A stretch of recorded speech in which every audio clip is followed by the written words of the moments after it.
จ้าเคยบอกวนลูปอยู่กับเรื่องราวแย่ๆความคิดลบๆซ้ำไปซ้ำมาจนปวดหัวมื้อนี้ค่อยจะมาแชร์เคล็ดลับในการรีเซ็ตสมองให้เลิกคิดลบได้ภายใน5นาทีให้ตามขั้นตอนดังนี้เลยมี3สเต็ปง่ายๆที่เจ้าต้องเฮ็ดทันทีที่รู้ตัวว่าความคิดกำลังดิ่งลงเหวสเต็ปที่1กด5วินาที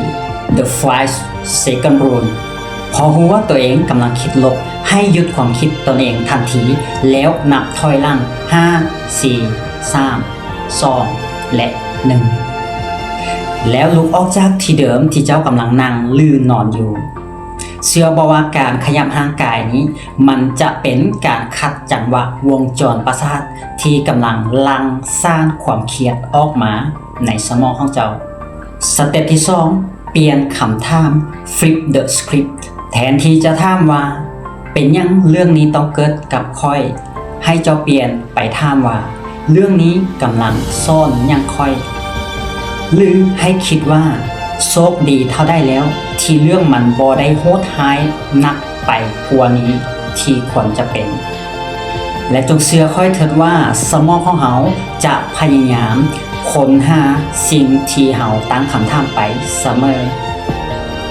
สเต็ปที่3คือระบายลงกระดาษเรียนดำถ้าเจ้าอย่างฟุ้งซ่านอยู่ให้หยิบเจียกระดาษออกมา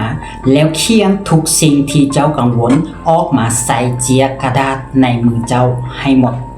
และการที่เจ้าเขียนนั้นมันจะเป็นการดึงเอาขี้เหงื่ออยู่ในสมองเจ้าออกมาไว้ข้างนอกก็คืออยู่ในเจียในมือที่เจ้าเขียนออกไปนั่นเอง